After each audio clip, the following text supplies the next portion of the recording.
The day before whiteout is here, and we have a special block about that with Julia Tilley. Plus, as always, your local forecast with Storm Team 10 Chief Meteorologist Liam Healy. Rise and shine with us.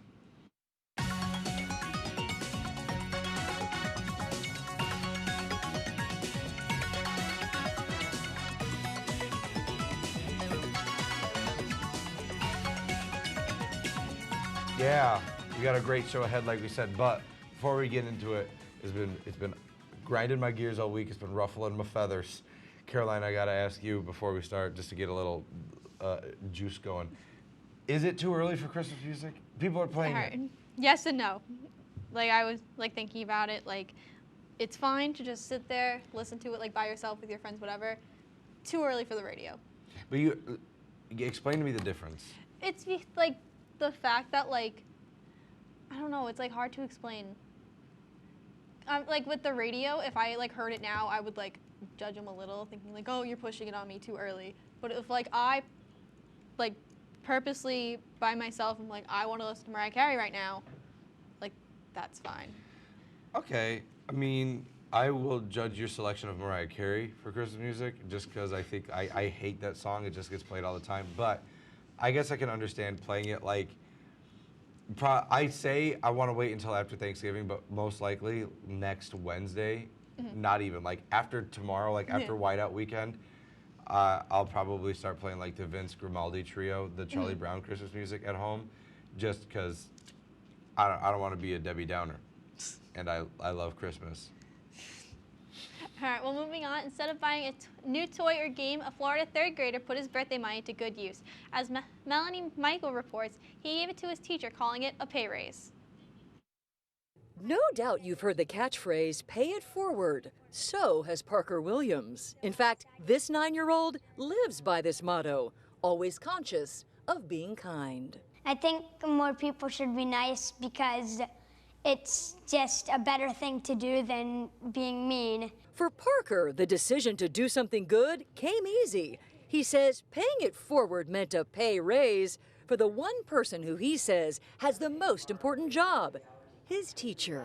Well, I think she's a really kind teacher, and she has her own way of teaching, and she spends time on everybody. So he spent his birthday money, $15, on her, along with a thank you note saying, "Dear Mrs. Chambers, I don't think the teachers get paid enough for what they do. So will you accept this gift?" I think that I wanted to give my teacher a gift and share my ideas.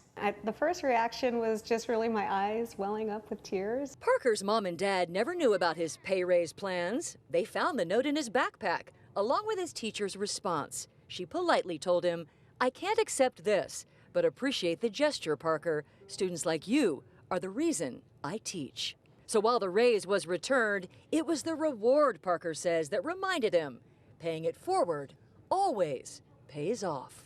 It made me feel really nice and good.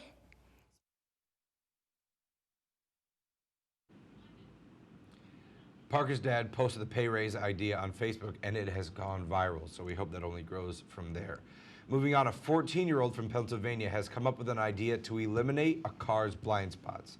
Alania Gassler says that she was motivated after finding out that her mom didn't like driving her family's Jeep Grand Cherokee because its A-pillars cause blind spots. Now, A-pillars are support beams in the vehicle's windshield, and it provides protection in case of a crash, but their size and angle also create blind spots. Gassler's prototype uses a webcam, a projector, 3D printed adapter, and retro-reflective fabric to make a car's A-pillars essentially invisible. She won $25,000 in a nationwide science competition for her invention. I'm going to start this by asking you this question.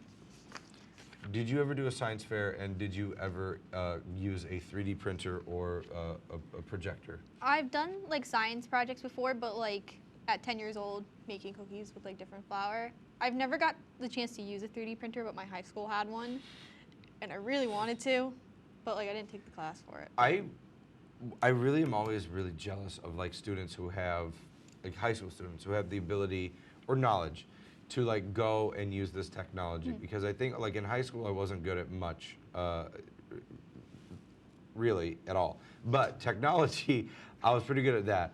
And like we had like a 3D, like a laser cutter, and we made keychains and stuff, and like printed and learned Photoshop and like editing software and stuff. So I really liked that. So I think I would have liked to have the chance to do this, but the closest I got was a diorama. I just kept doing dioramas. Like I look at like the science fair projects that like the Geico commercial, where the kid makes a time portal. Yeah. And I'm like, it's not possible, but it's cool that their school let that kid learn that.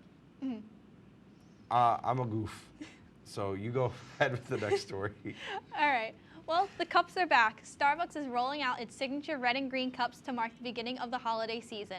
A Starbucks executive says the seasonal offerings help boost sales by getting customers into the spirit of the season. The coffee chain is also selling 5 specialty holiday drinks this year, including the peppermint mocha, eggnog latte, and caramel brulee latte.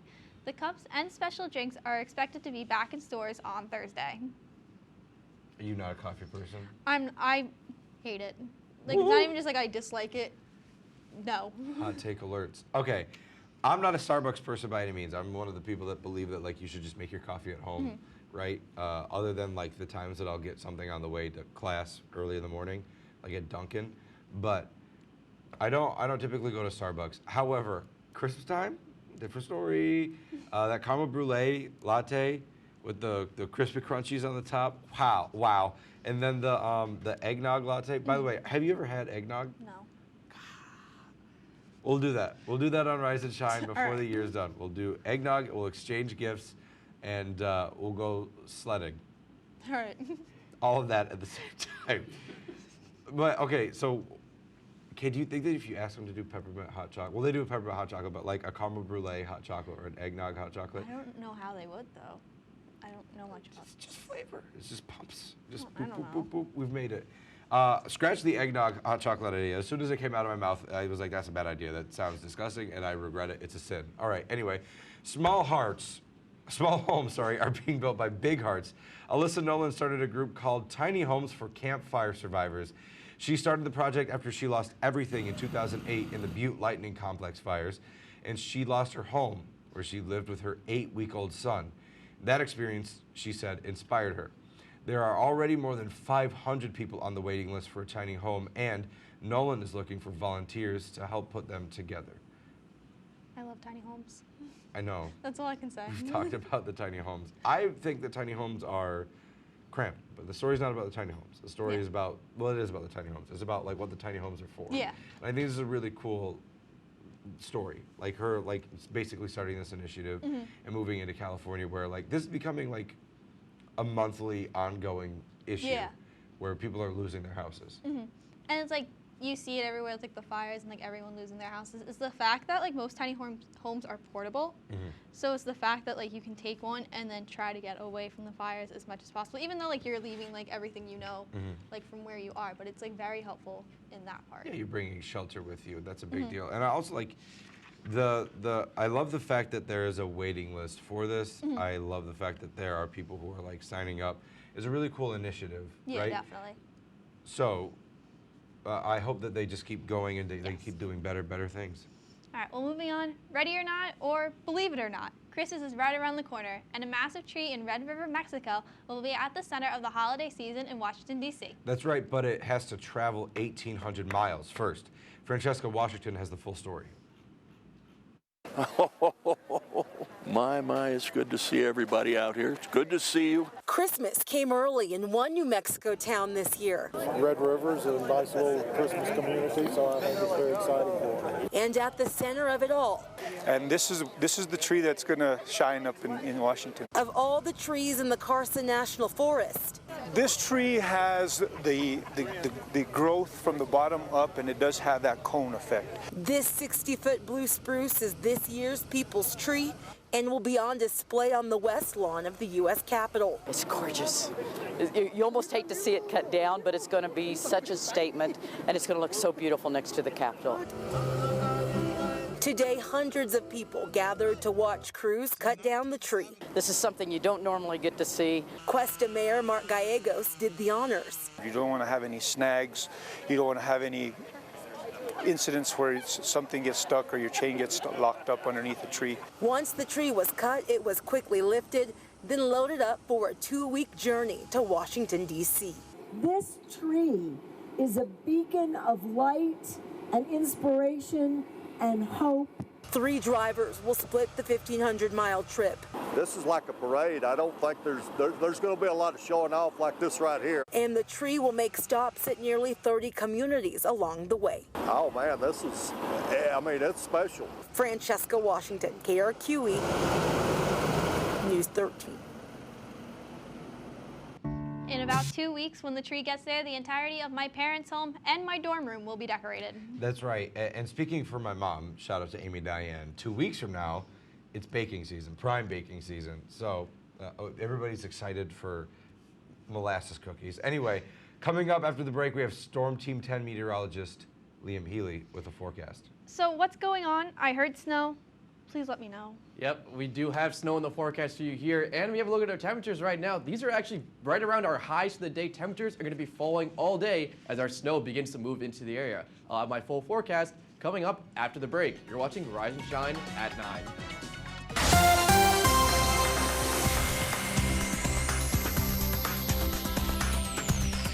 Welcome back to Rise and Shine at 9. I'm Storm Team 10 Chief Meteorologist Liam Healy. Taking a look at our temperature change over the past 24 hours here. A couple degrees warmer for some areas. Rome up 5 degrees warmer than we were this time yesterday. But as you go through the rest of the day today, this is what we're going to be seeing for the entire area. These temperatures are going to be dropping all day from what we saw yesterday and even from what we're seeing right now. Right now, we're at about our high temperatures, around 39, 40 degrees across the entire area. Temperatures are going to be falling all day as our snow begins to move into the area.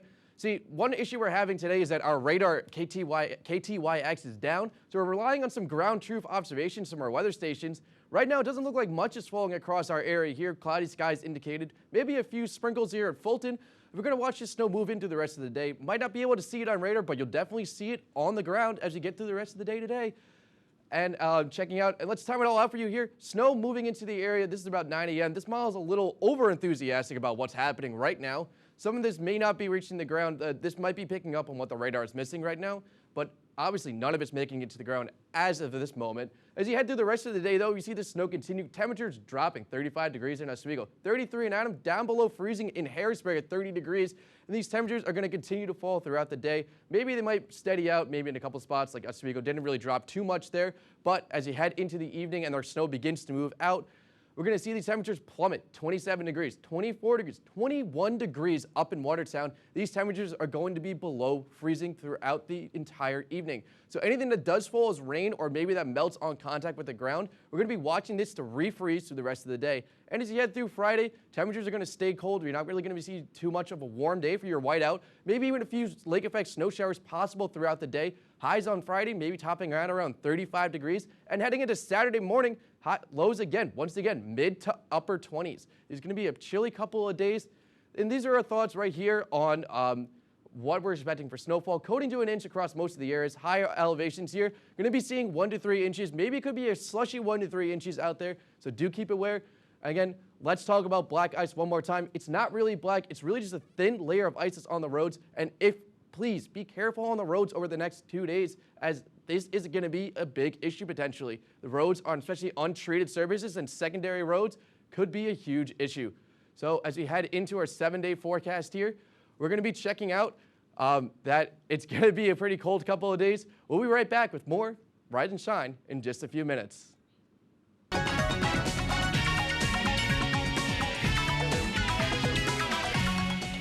Welcome back to Rise and Shine. We've brought back the big stories, and I've got a good one.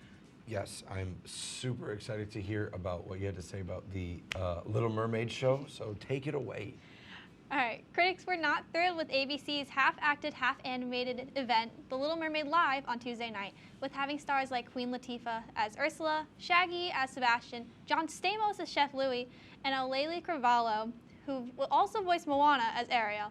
Critics were excited to see ABA's take on the classic animated film until it actually happened. According to The Hollywood Reporter, they called Carvalho's leading performance lifeless and called the performance a concert that relied heavily on background video and brief celebrity cameos. Entertainment Weekly also joined the conversation by saying that the viewers would have been better off Googling Little Mermaid high school production. People were also upset with Shaggy's costume, saying they put him in a Michael Jackson's Thriller outfit and called him Sebastian. Dude, they didn't have to body him like that. I didn't watch it, but I know as much as they had issues with it or whatever, they didn't like it. The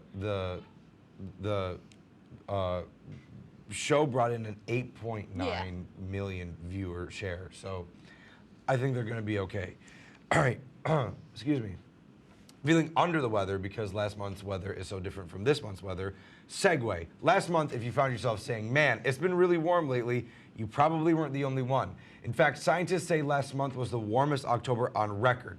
Around the world, the European Union's Copernicus Climate Change Service, I botched that, is the one with the records, which go back to 1979, right? Last month narrowly edged out the previous record for October, set in 2015.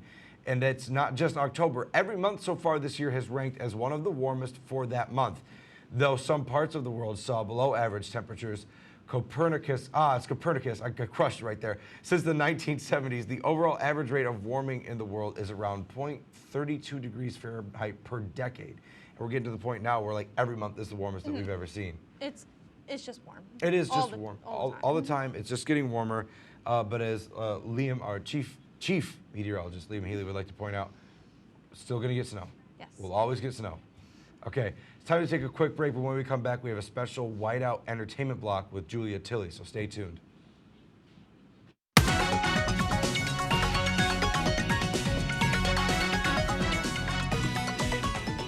Well, she's usually at the monitor, but we're happy to have her at the desk, as well as Liam, with us to do a special entertainment update. It's Julia Tilley, everybody. How are you? I'm good. How are you guys? I'm so good. All right. What kind of tea do you have brewing for us today? Well, in case you didn't know, yesterday was Stranger Things Day. It commemorates when Will Byers disappeared in the Upside Down on the show on November 6th, 1983. Twitter was abuzz with photos of fans cosplaying as characters and sharing their favorite scenes from the show. The day ended with the Stranger Things writer's Twitter account releasing the title of the first episode of season 4, entitled The Hellfire Club. Of course, everyone is taking to Twitter to post theories on what is coming next. In an interview with Vogue magazine, Emma Watson deemed herself, quote, self-partnered as opposed to single, when explaining her current relationship status. She shared in her interview that she was originally nervous about turning 30 due to societal pressure to be married and have kids at that point in her life. Watson said that, although it took her a while, she is happy where she is in her life. And if I were her, I would be too. I mean, she's a BAFTA recipient, UN Goodwill Ambassador, and let's not forget her He for She speech and campaign. Switching gears a little bit, here in Oswego, tomorrow is Whiteout, our biggest hockey game of the year. To celebrate, we will be discussing some of my personal favorite all-white outfits worn by celebrities. I'm so excited. First up, we have Freddie Mercury. Now, Freddie has had some incredibly iconic looks during his day, but this one definitely stands out to me. Whoa. Due to the intricacies of what would otherwise just be a regular suit. I mean, look at the feet. What are we doing? He's got some little wings down there. Oh, those are I thought he just had poorly fitting bell bottoms. Oh, man. I mean, that could be your take on it. No. Probably a little bit of both. I think those are wings. I also love the shoulder pads, you know. I want to point out, I don't think Freddie Mercury skipped a lot of leg days. He looks, the form of the pant is very good. I liked how he turned what would just be so casual and normal into something extravagant. That's his thing. You know, I love it. I love his fashion. I should start doing that with some of my weather looks. I think you should, honestly. Come in next week, do an all white suit for the first snow of the year. Well, Liam. for more inspiration, next up we have Ezra Miller. This was from one of the Fantastic Beasts and Where to Find the movie premieres. Miller always goes all out when he can. I'm sure we all remember last year's Met Gala look, where he painted like the 3 eyes and everything. I do not remember. Oh, well. I remember that. Didn't know it was the Caroline same person. remembers, yeah. But I love this. I'm not a big fan of like basic looks. So I like when somebody will take a theme, like he wanted to go all white, he wanted to look, I guess, like a Fantastic Beast. And he really went with it. You know, his hair was styled like a bird. He looks like a bird. That was the goal, I think. But do you not like it? No, me? Anybody? I don't. Is he not going to a movie there? Like to me, like all I'm thinking about is like I have to sit in a theater seat for like at least 2 hours, and the feathers are gonna get in the way. I don't. Yeah, I wouldn't want to sit behind him. His hair is pretty tall. Yeah. Lastly, we have one of my all-time favorite singers, Post Malone. Now, I know fashion icon might not be what comes to everybody's mind when they see him, but here he is back in 2017 at a GQ photo shoot. I love him so much. Let me just preface with that. I like how it wasn't a fully white look. I kind of cheated a little bit. But I liked the white coat over that pattern. I thought it was a gorgeous pattern. I thought it was honestly just extravagant. Not just because I love him, you know. Extravagant. It was is extravagant. A strong word. If it wasn't for the hair in that picture, I think that would have been a great look. I was thinking, like, I love his bang phase. Honestly, I thought I it do looked too. nice. Are those bangs, or are we calling them 45-degree rat tails? The things that are like dropping like right here. Those are like it's called braids. fashion. It's called fashion. Yeah, I obviously know nothing Look, about I'm ready for bangs to come back, so all my childhood pictures don't look silly anymore. I love it.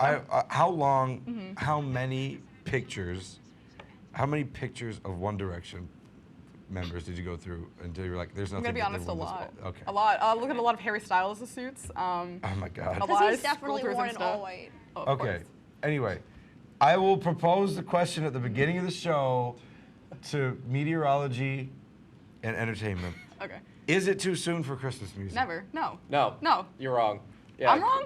No, you're right. Yeah, Dan's that's what I wrong. thought. See, the thing is that Thanksgiving does not have music. I had to fill the void somehow. And you know what? I'll level with Dan and I'll stick with just the Peanuts Christmas music because Really? it's pretty. I love it. I don't know if I love that reasoning though, because filling the void, wouldn't that mean you just listen to Christmas music 365? That's a I do. What's wrong with that? A lot. a lot. Anyway, All right, that's our show for today. Thanks for watching, and be sure to tune in for Whiteout this weekend here on WTOP 10. that's right. And tune in tonight for brand new episodes of Impractical Improv and an in-depth breakdown of Whiteout on Laker Connections. Until then, have a good day, and thanks for stopping by.